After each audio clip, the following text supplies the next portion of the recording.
큰 병으로 괴로울 때면 작은 병은 느끼지 못하는 법이지. 마음이 편안해야 몸도 약해질 여유가 있다네. 안녕하세요. 오늘 작품은 셰익스피어의 4대 비극 중 하나인 리어 왕. 왕인 아버지와 공주인 세 딸의 비극적인 이야기입니다. 리어 왕. 브리튼의 왕 리어에게는 딸이 셋 있었다. 고너릴은 올버니 공의 부인이고, 리건은 코널 공의 부인이고, 코딜리어는 젊은 처녀로 프랑스 왕과 부르고뉴 공의 구원을 받고 있었다. 그 두 사람은 공주의 사랑을 얻으려고 리어의 궁에 머물고 있었다.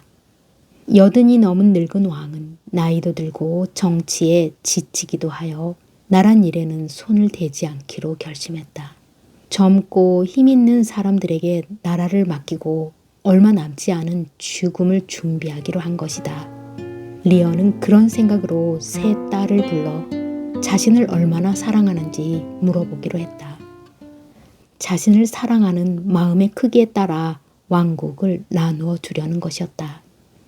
맏딸 고너리는 말로 표현할 수 없을 정도로 아버지를 사랑하며, 아버지는 자기 두 눈의 빛보다 생명과 자유보다 귀중하다는 등의 말을 수도 없이 늘어놓았다. 이런 말들은 진정한 사랑이 없으면 오히려 쉽게 꾸며댈 수 있는 것들이었다. 그냥 번드르르한 말 몇 마디만 자신 있게 늘어놓으면 그만이었기 때문이다. 그러나 왕은 맏딸이 입으로 그런 사랑을 고백하자 기분이 좋았다. 그는 거기에 딸의 마음도 담겨 있다고 생각하여 아버지로서 애정이 복받쳐 올랐다. 그리고 그 기분에 휩쓸려 고너릴 부부에게 거대한 왕국의 3분의 1을 주었다. 리어 왕은 이번에는 둘째 딸을 불러 이야기해 보라고 했다. 언니만큼이나 속이 비고 겉만 번드르르한 리건은 사랑 고백에서 언니에게 조금도 뒤처지지 않았다. 그녀는 한 걸음 나아가 언니가 말한 것은 자신이 아버지에게 느끼는 사랑에 미치지 못한다고 말했다. 아버지에 대한 사랑이 안겨준 기쁨과 비교하면 다른 모든 즐거움은 다 죽은 것이나 마찬가지라고 이야기했다. 리어는 자신이 생각하던 대로 이렇게 자신을 사랑하는 자식들을 두었으니 다행이라고 여겼다. 리건이 그렇게 멋진 고백을 했으니 그들 부부에게도 고너릴에게 주었던 것과 똑같이 왕국의 3분의 1을 주지 않을 수 없었다. 이어서 왕은 늘 자신의 기쁨이라고 부르던 막내딸 코딜리어를 보며 말해달라고 했다. 리어는 틀림없이 코딜리어도 언니들처럼 사랑의 말로 자신의 귀를 기쁘게 해줄 것이라고 믿었다. 아니, 평소에 왕의 귀염둥이로 언니들보다 사랑을 많이 받았으므로 막내딸의 표현은 훨씬 강할 것이라고 기대했다. 그러나 코딜리어는 언니들의 아첨이 역겨웠다. 그들의 마음이 입과는 거리가 멀다는 것을 잘 알았기 때문이다. 그녀는 귀에 달라붙는 언니들의 말이 오로지 왕에게서 용토를 빼앗아 왕이 살아있을 때에도 자신들이 나라를 다스리려는 속셈임을 알았다. 결국 코딜리어는 아주 간단하게 말했다. 자신은 자신의 의무에 따라 아버지를 사랑할 뿐 그 이상도 이하도 아니라고 대답한 것이다. 왕은 자신이 가장 아끼는 딸의 배은망덕한 모습에 충격을 받았다. 그는 딸에게 공연히 불운을 자초하지 말고 지금 내뱉은 말을 다시 생각해보고 고치라고 권했다. 그러자 코딜리어는 아버지에게 왕은 자신의 아버지이며 자신을 길러주고 사랑했으니 자신도 자식으로서의 합당한 의미에 따라 아버지의 말에 순종하고 아버지를 사랑하고 가장 공경한다고 말했다. 그러나 언니들처럼 거창한 말은 할 수 없고 또 세상의 다른 것은 사랑하지 않겠다는 약속도 할 수 없다고 말했다. 언니들이 자기들 말대로 아버지 외에 아무것도 사랑하지 않는다면 왜 남편을 두었나요? 제 사랑의 반, 제 관심과 의무의 반을 원할 것이 틀림없어요. 따라서 아버지만 사랑해야 한다면 저는 언니들처럼 결혼을 하면 안 되겠지요. 코딜리어는 늙은 아버지를 진심으로 사랑했다. 언니들은 빈말이었지만 코딜리어는 그 표현들이 사실 그녀의 속마음에 가까웠다. 그녀도 다른 경우였다면 딸다운 애정을 담아 아무런 제한을 두지 않고 솔직하게 표현했을 것이다. 지금처럼 표현에 제한을 두게 되면 공손해 보이지 않는다는 것도 잘 알았다. 그러나 언니들이 교묘한 아첨의 말을 하고 큰 상을 받는 것을 보고 난 뒤라 자신이 할 수 있는 최선의 일은 진심으로 사랑하고 입은 다무는 것이라고 생각했다. 이렇게 하면 자신의 애정이 돈 때문이라는 의심도 피할 수 있었다. 나아가서 사랑하지만 이득을 원하는 것은 아님을 보여줄 수 있었고 또 자신의 고백이 화려하지는 않지만 언니들의 고백에 비해 그만큼 더 진실을 담고 있음을 보여줄 수 있었다. 그러나 늙은 리어는 이런 솔직하고 평범한 말을 오만이라고 여겨 몹시 화를 냈다. 리어는 원래 한창 때도 오라가 많고 성급한 사람이었다. 여기에 나이가 들면서 노망까지 생기자 이성이 흐려져 진실과 아첨을 구별하지 못하고 화려하게 채색된 말과 가슴에서 우러나오는 말을 구별하지 못했다. 그래서 격분한 상태에서 코딜리어에게 주려고 남겨두었던 왕국의 3분의 1을 두 언니 부부에게 똑같이 나누어 주었다. 그리고 두 언니의 남편인 올버니 공과 코널 공을 불러 조신들이 지켜보는 가운데 그들에게 작은 관을 씌우고 모든 권력, 세입, 통치권을 나누어 주었다. 자신에게는 왕이라는 칭호만 남기고 왕으로서 누릴 수 있는 다른 모든 권한은 포기했다. 다만 기사 100명만 수행원으로 거느리고 두 딸의 궁에 한 달씩 번갈아 머물며 식객으로 살겠다고 했다. 왕국을 그런 식으로 처리하겠다는 터무니없는 결정, 이성이 아니라 감정에 따른 결정에 모든 신하가 놀라고 슬퍼했다. 그러나 누구도 이 성난 왕과 그 진노 사이에 끼어들 용기를 내지 못했다. 켄트 백장만이 예외였다. 그가 코딜리어를 옹호하려 하자 아직 분이 풀리지 않은 리어는 그만 입을 다물지 않으면 죽을 수도 있다고 경고했다. 그러나 선량한 켄트는 쉽게 물러나지 않았다. 켄트는 지금까지 리어에게 변함없이 충성해왔다. 그는 리어를 왕으로 존경했을 뿐 아니라 아버지처럼 사랑했고 스승처럼 따랐다. 왕과 대적하는 자와 싸울 때라면 언제든지 자신의 목숨을 내버릴 수도 있다고 생각했다. 리어의 안전을 위해서라면 생명을 잃는 것이 두렵지 않았다.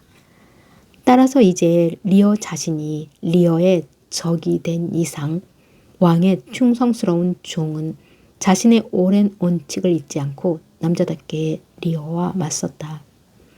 리어에게 좋은 일을 하려는 것이었다. 그가 예의를 지키지 않는 것은 오직 리어가 미쳤기 때문일 뿐이었다. 켄트는 과거에 왕에 충실한 조언자였다. 그는 왕이 과거에 중요한 일이 생겼을 때 여러 번 그랬던 것처럼 지금도 자신의 눈으로 상황을 바라보고 자신의 조언을 따라주기를 간청했다. 깊이 생각하여 이 터무니없는 성급한 처사를 제고해달라고 빌었다. 켄트는 목숨을 걸고 자신의 판단을 이야기했다. 전하의 막내 따님이 전하를 덜 사랑하는 것이 아닙니다. 또한 막내 공주님의 말에 진심이 담겨있지 않은 것도 아닙니다. 그 낮은 목소리는 외려 공주님의 말이 공허하지 않다는 것을 보여줍니다. 권력이 아첨에 고개를 숙일 때는 솔직하게 말하는 것이 명예일 수밖에 없습니다. 조나가 협박한다 해도 저는 이미 조나를 섬기는데 목숨을 걸었기 때문에 달리 어쩔 수가 없습니다. 어떤 협박이 들어와도 제 의무에 따라 이야기하는 것을 멈출 수는 없습니다. 그러나 선량한 켄트 백작이 정직하게 거침없이 하는 이야기는 왕의 분노만 더 자극할 뿐이었다. 왕은 자신의 죽을 병을 사랑하여 의사를 죽이는 미친 환자처럼 이 진실한 종을 추방했다. 심지어 떠날 준비를 할 시간도 닷새밖에 주지 않았고 만약 엿새째 되는 날 켄트가 브리튼 영토 내에서 눈에 띄면 그 순간 죽여버리겠다고 했다. 그러자 켄트는 왕에게 작별 인사를 하면서 왕이 그런 식으로 나온다면 이 나라에 남아있는 것이 외려 추방일 것이라고 대꾸했다. 켄트는 떠나기 전 올바르게 생각하고 신중하게 말한 코딜리어를 보호해달라고 신들에게 빌었다.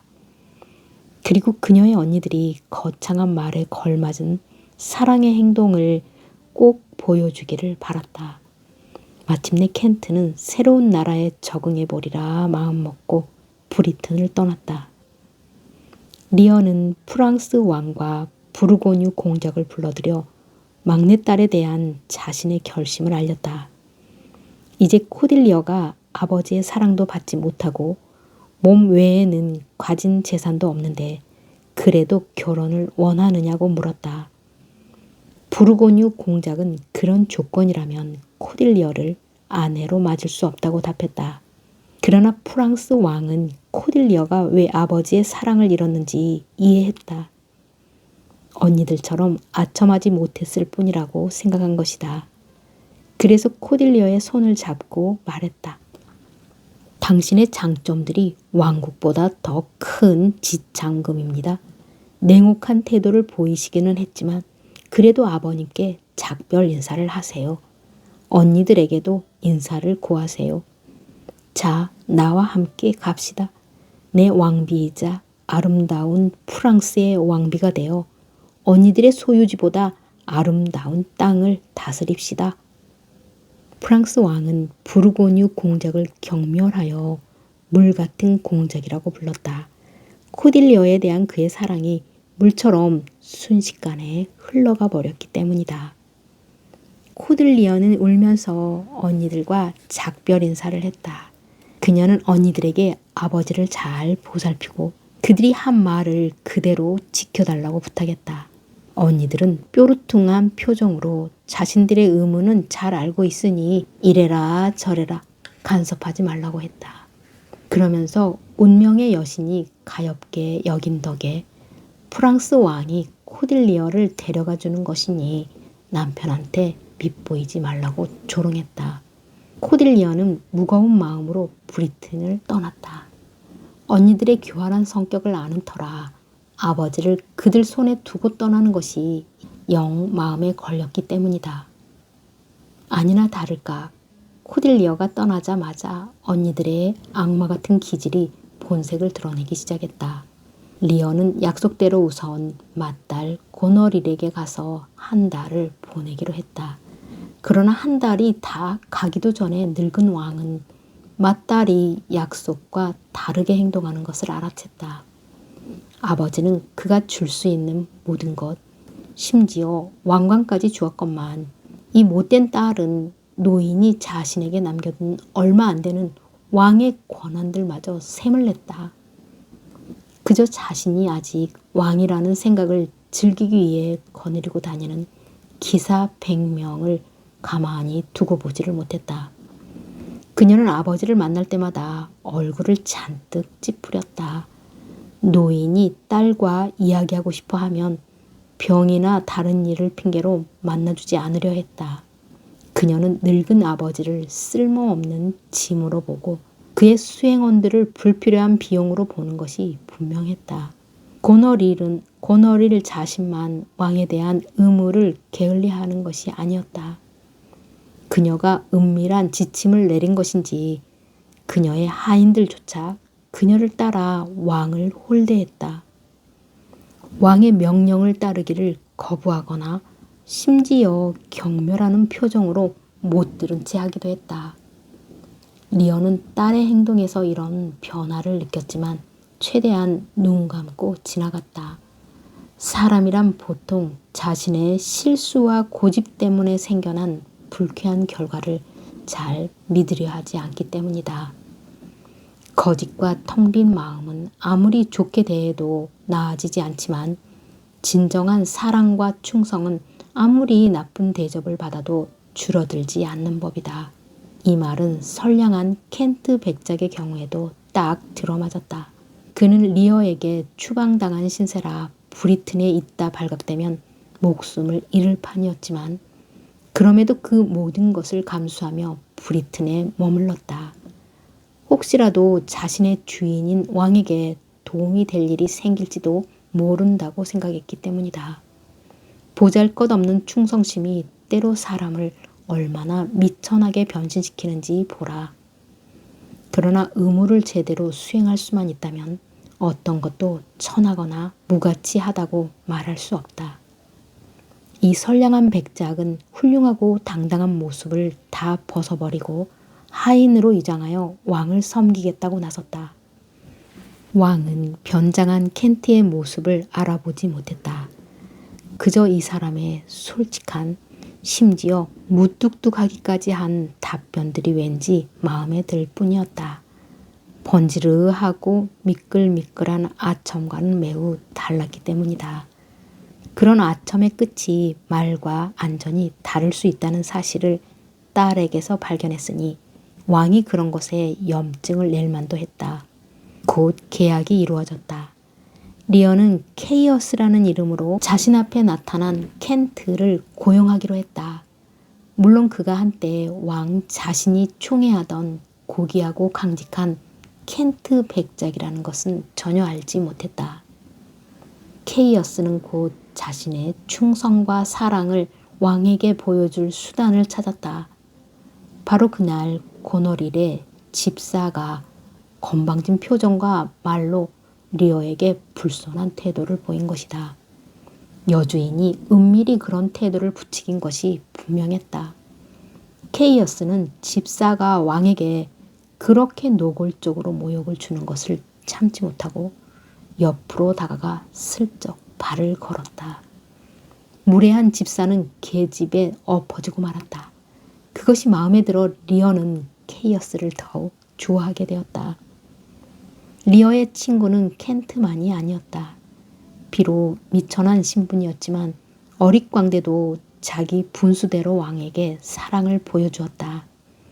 당시에는 왕이나 고위 인사가 어릿광대를 한 명 두고 골치 아픈 업무를 본 뒤에 농담을 즐기는 것이 관습이었기 때문에 리어도 자기 궁이 있을 때 광대를 두었다. 이 어릿광대는 리어가 왕관을 벗은 뒤에도 리어를 버리지 않고 재치 있는 말로 그의 기운을 북돋워 주었다. 물론 가끔은 왕이 경솔하게 왕위를 버리고 모든 것을 딸들에게 주어버린 것을 놀리기도 했다. 예를 들어 이런 식이었다. 두 딸은 갑작스러운 기쁨에 겨울고 왕은 슬퍼서 노래를 불렀다네. 대단한 왕께서 광대들 사이를 돌아다니며 깍꿍놀이나 해야 하다니. 이 유쾌하고 정직한 광대는 이런 거친 말과 노래에 부족함이 없었는데 바로 그것을 이용해 고너릴이 있는 자리에서도 자신의 속마음을 그대로 쏟아놓았다. 그것은 핵심을 찌르는 날카로운 조롱과 농담으로 나타났다.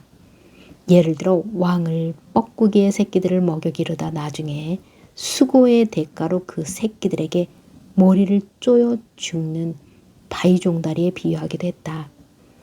말이 수레를 끄는 것이 아니라 수레가 말을 끌면 바보도 알아챌 수 있다고도 했다. 이는 뒤에 있어야 하는 리어의 딸들이 왕보다 앞선 서열이 되었다는 뜻이었다. 리어는 이제 리어가 아니라 리어의 그림자라고도 했다.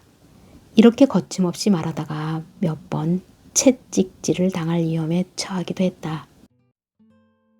리어는 맏딸에게서 냉랭하고 무례한 태도를 느끼기 시작했다. 그러나 이 어리석고 정만 많은 아버지가 비열한 딸에게서 겪은 것은 그것이 전부가 아니었다. 이제 고너리는 노골적으로 그가 기사들 100명을 데리고 자신의 궁에 머무는 것이 불편하다고 말했다. 그런 호위대를 유지하는 것은 돈만 많이 들고 쓸모도 없을 뿐 아니라 그들이 궁에서 소동을 부리고 잔치를 벌여 성가시기도 하다는 것이었다. 고너리는 리어에게 기사의 수를 줄여 아버지 나이에 어울리게 늙은 사람들만 곁에 두라고 말했다. 리어는 처음에는 자기 눈과 귀를 믿을 수가 없었다. 그런 무례한 말을 하는 사람이 자기 딸이라는 것을 믿을 수가 없었다. 자신으로부터 왕관을 받은 딸이 자신이 노년에 걸맞은 예우를 받는 것을 고깝게 여겨 수행원을 줄이라고 말하다니 도저히 믿을 수가 없었다. 고너릴이 계속 불손하게 요구하자 노인은 격분하여 딸을 혐오스러운 솔개라고 부르며 딸이 거짓을 말한다고 야단쳤다. 실제로 고너릴은 거짓말을 했다.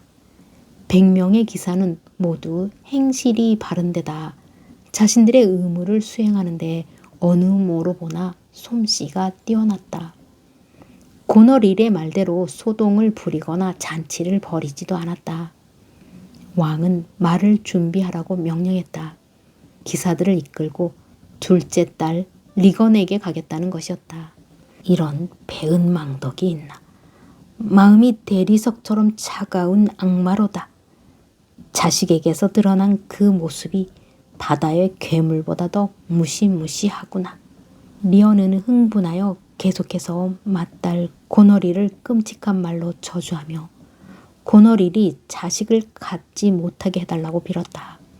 만일 갖게 된다면 고너릴이 아버지한테 보여준 경멸과 모욕을 자식에게서 그대로 되돌려 받기를 기도했다.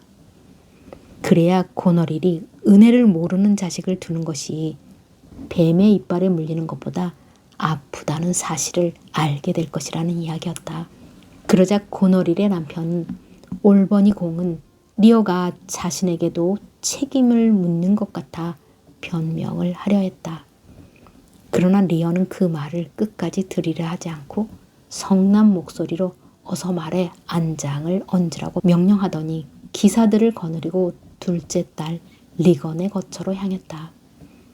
리어는 이제 코딜리어의 흠이 맏딸의 흠과 비교할 때 얼마나 작아 보이는지 모르겠다고 한탄하며 울기 시작했다. 울면서도 창피했다. 고너릴 같은 아이에게 마음이 휘둘려 남자답지 못하게 울고 있었기 때문이다. 리건과 남편은 왕실을 위풍당당하게 꾸미고 살았다. 리언은 하인 케이어스에게 편지를 들려 먼저 보내고 자신은 수행원들과 함께 그 뒤를 따라갔다. 편지에는 딸에게 자신을 맞을 준비를 하라는 내용이 담겨 있었다. 그러나 고너릴이 선수를 치려 했다. 고너릴도 리건에게 편지를 보내 아버지가 제멋대로이고 성질도 못되었다고 비난하면서 아버지가 데려오는 대규모의 기사들은 받아들이지 말라고 충고한 것이다. 이 편지를 든 전령과 케이어스는 같은 시간에 도착해 궁에서 마주쳤다. 고너릴의 전령은 케이어스와 원수 관계인 집사였다. 케이어스는 그가 못되게 구는 것을 보고 발을 걸어 넘어뜨린 적도 있었다. 케이어스는 집사의 생긴 꼴도 마음에 들지 않은 데다가 그곳에 온 목적도 대충 짐작이 되는 터라 그에게 욕을 퍼부으며 싸우자고 부추겼다. 그러나 집사가 거부하자 케이어스는 의협심에 불타 집사를 흠씬 두들겨 패주었다.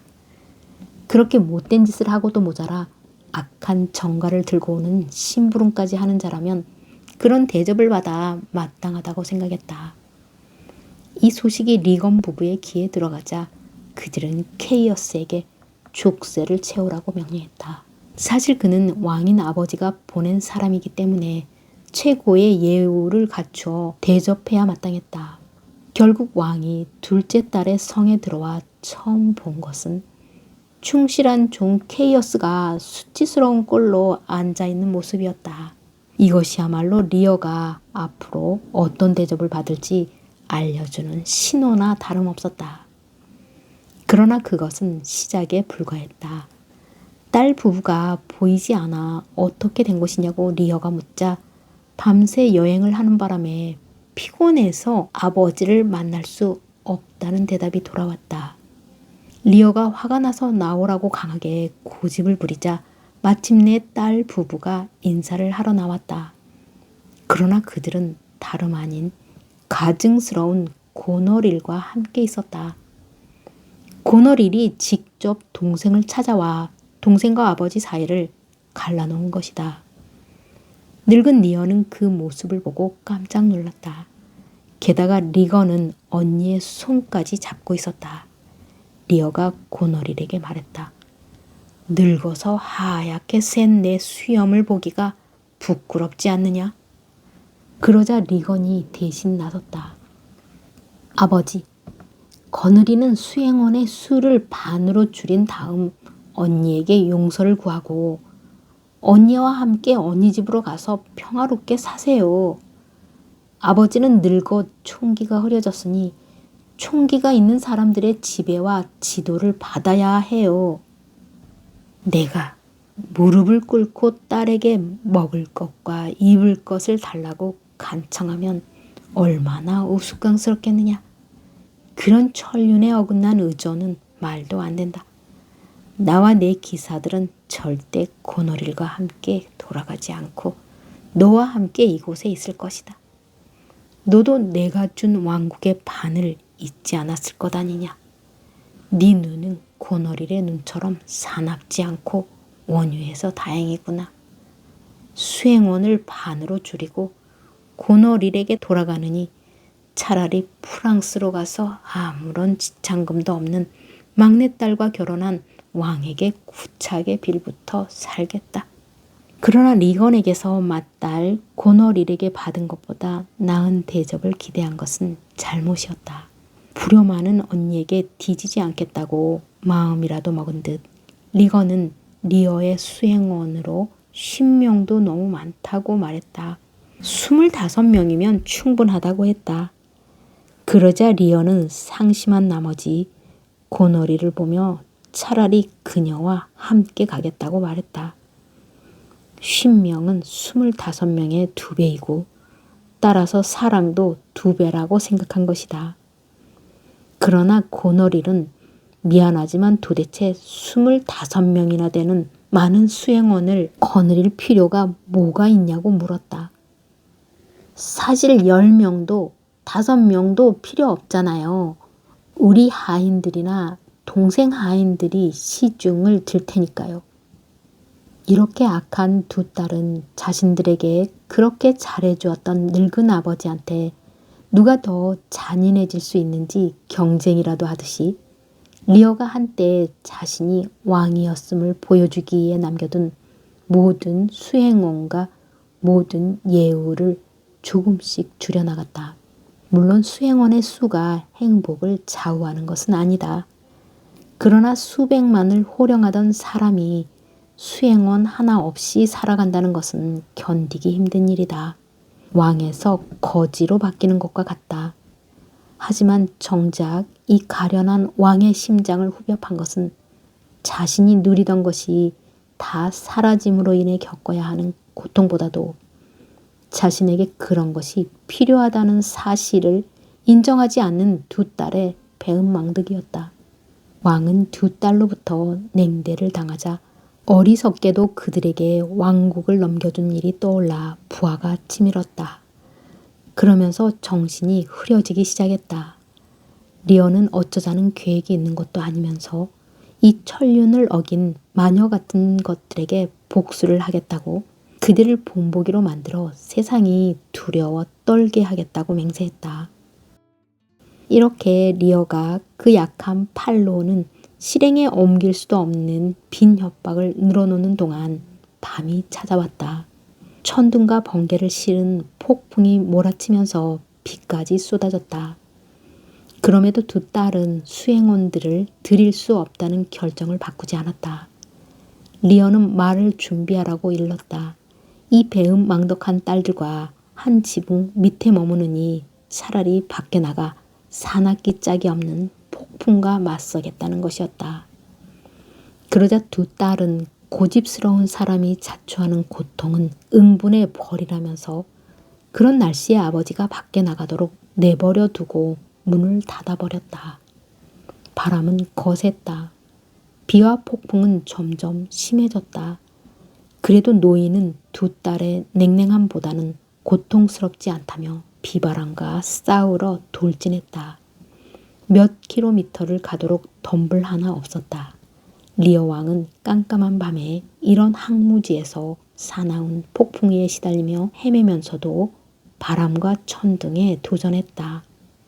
바람아, 더 세게 불어 땅을 바다로 몰아넣어라. 아니면 바다의 파도를 부풀려 땅을 삼키게 하라. 그래서 인간이라는 배은망덕한 동물이 흔적도 남지 않게 하라. 노인에게는 이제 광대밖에 남지 않았다. 광대만 여전히 리어의 곁을 지키며 그 기발하고 재미있는 말로 불행을 웃어넘기려고 노력했다. 그는 헤엄치고 다니기에는 굳은 밤이니 정말이지 성 안으로 들어가 딸들의 축복을 구하는 것이 좋겠다고 말했다. 하지만 지혜가 아주 부족한 자, 게다가 아이고 비바람까지 맞는 자, 그는 그저 자신에게 어울리는 운명에 만족해야 하리. 설사 매일 비가 내린다 해도. 그러면서 이런 밤이 여자의 자존심을 굽히게 만드는 멋진 밤이라고 덧붙였다. 늘 충실한 종이었던 선량한 켄트 백작은 한때 위대했지만 지금은 달랑 광대 하나만 데리고 다니는 군주를 찾아냈다. 물론 지금은 케이어스로 변장하여 늘 리어의 곁을 따라다니고 있었다. 왕은 그가 백작이라는 사실을 까맣게 몰랐다. 케이어스가 말했다. 아이쿠, 여기 계셨군요. 밤을 좋아하는 동물들도 이런 밤은 좋아하지 않을 텐데 이 무시무시한 폭풍 때문에 짐승들도 모두 숨어버렸습니다. 사람의 본성으로는 이런 밤이 주는 괴로움이나 두려움을 감당할 수가 없습니다. 그러자 리어는 그의 말을 반박했다. 큰 병으로 괴로울 때면 작은 병은 느끼지 못하는 법이지. 마음이 편안해야 몸도 약해질 여유가 있다네. 그러나 나는 마음속의 울분 때문에 다른 모든 느낌들이 사라졌어. 단 한 가지만이 내 심장을 두들기고 있다네. 이어서 리어는 불효 이야기를 꺼내며 그것은 입이 음식을 넣어주는 손을 물어 뜯는 것과 같다고 말했다. 부모란 자식에게 손이고 음식이고 모든 것이라는 말이었다. 그러나 선한 케이어스는 이런 날 허허벌판에 나와 있으면 안 된다고 고집을 부렸다. 마침내 그는 왕을 설득하여 황무지에 있는 작고 초라한 오두막에 들어가기로 했다. 광대가 먼저 들어가다가 갑자기 겁에 질려 달려나왔다. 귀신을 보았다는 것이었다. 그러나 가만히 보니 귀신이 아니라 가엾은 베들럼의 거지였다. 거지가 비를 피해 이 버려진 오두막에 들어왔다가 악마 이야기로 광대를 놀라게 했던 것이다. 이 거지는 실제로 미쳤거나 미친 척하면서 선량한 시골 사람들한테 동정을 구하는 미치광이들 가운데 하나였다. 그들은 스스로를 가엾은 털리굿이라고 부르며 누가 가엾은 톰에게 뭘 좀 주겠소?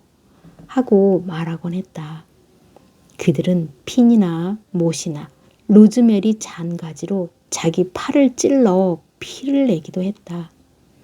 이런 무시무시한 행동을 하면서 간청도 하고 미친 사람처럼 욕도 하면 무지한 시골 사람들은 가슴이 뭉클하거나 겁이 나서 그들에게 적선을 했다. 오두막 안에 있는 거지도 그런 사람이었다. 왕은 거지가 비참한 몰골인데다가 벌거벗은 몸에 담요 한 장으로 간신히 사타구니만 가린 것을 보고 이 사람도 딸들에게 모든 것을 주고 나서 이런 꼴이 되었다고 믿었다. 배은망덕한 딸을 둔 게 아니라면 사람이 이 지경이 될 수 없다고 생각했기 때문이다. 선한 케이어스는 리어의 이런 행동이나 다른 호황된 말을 듣고 그가 제정신이 아니라는 것을 깨달았다. 딸들의 악한 행동 때문에 리어가 정말로 미쳐버렸다는 사실을 알게 된 것이다. 이제 이 훌륭한 켄트 백작의 충성심이 그 어느 때보다 중요한 역할을 할 때가 왔다. 그는 충성심을 잃지 않은 왕의 수행원 몇 명의 도움을 받아 동틀 무렵 왕을 도버의 성으로 옮겼다.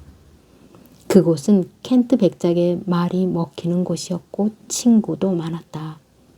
켄트 자신은 프랑스로 출발하여 서둘러 코딜리어의 궁정으로 갔다.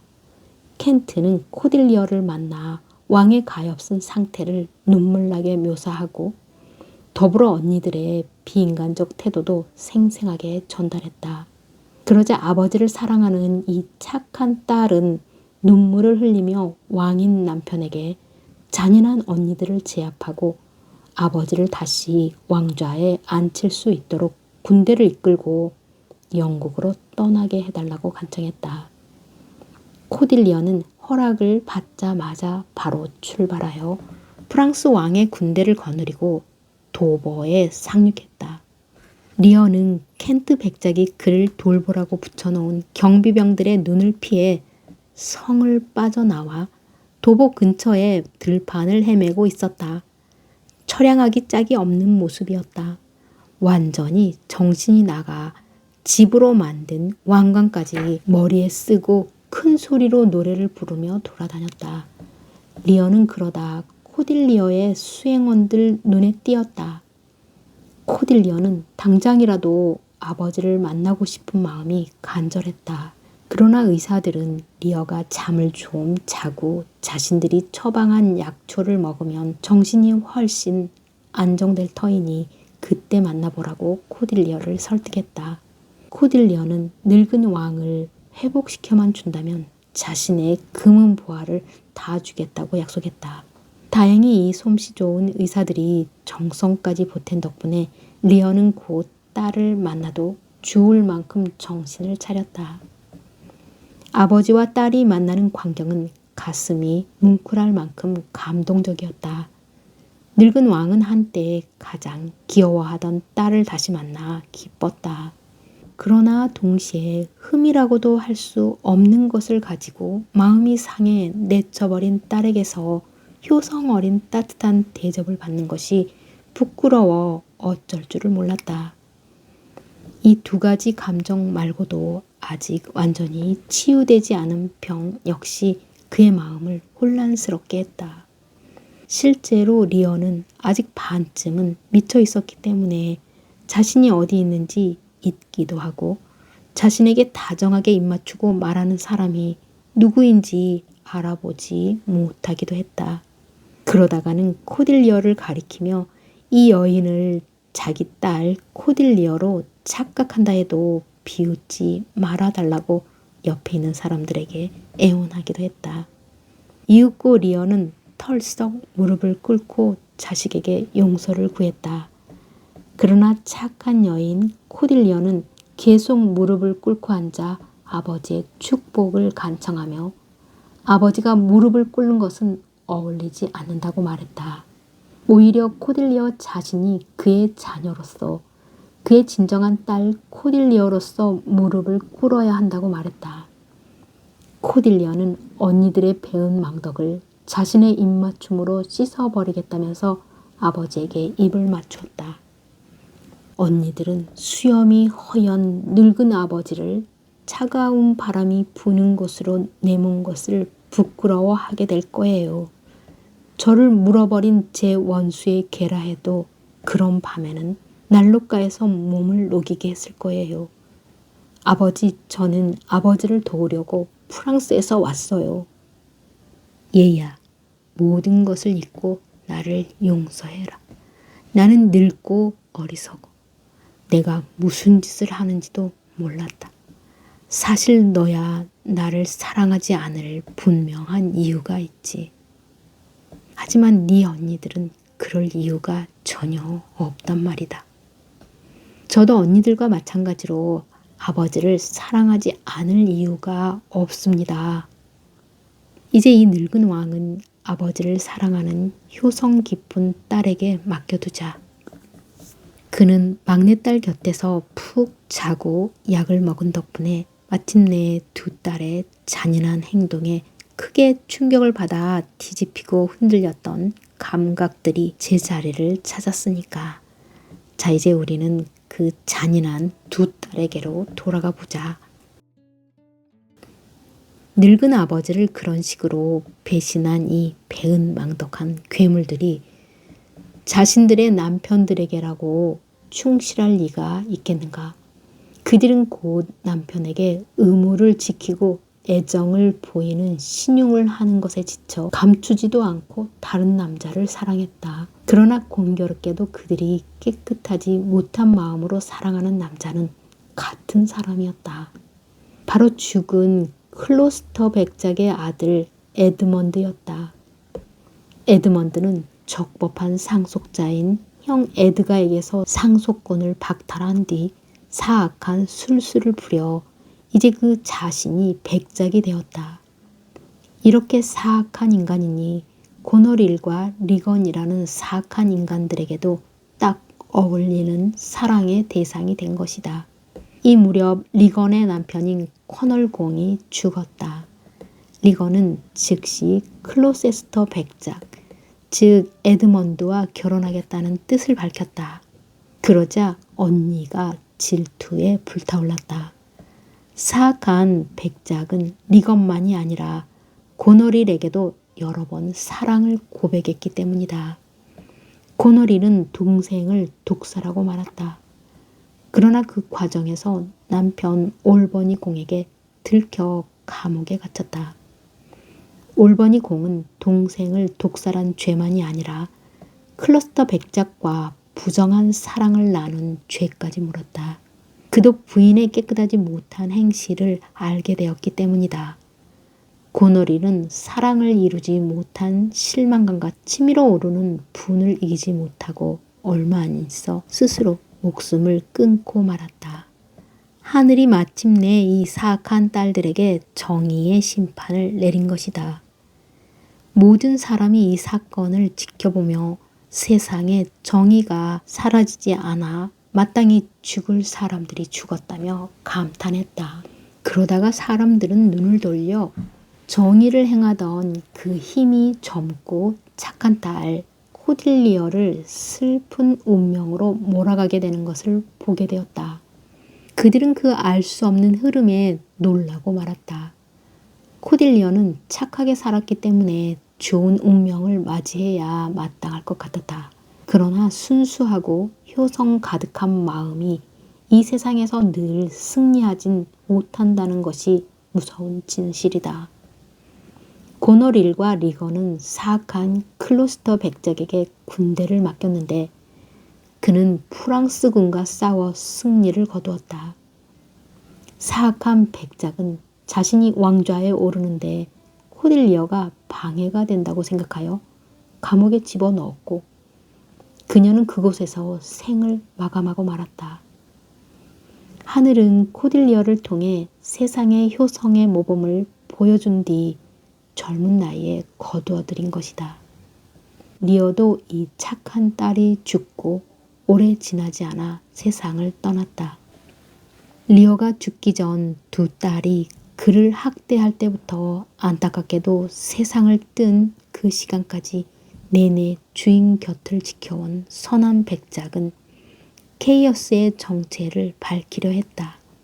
그러나 괴로움의 제정신이 아닌 리어의 머리로는 그런 일이 있을 수 있다는 것, 켄트와 케이어스가 같은 사람이라는 것을 도무지 이해할 수가 없었다. 결국 켄트는 이런 상황에서 리어를 귀찮게 할 필요가 없다고 생각했다.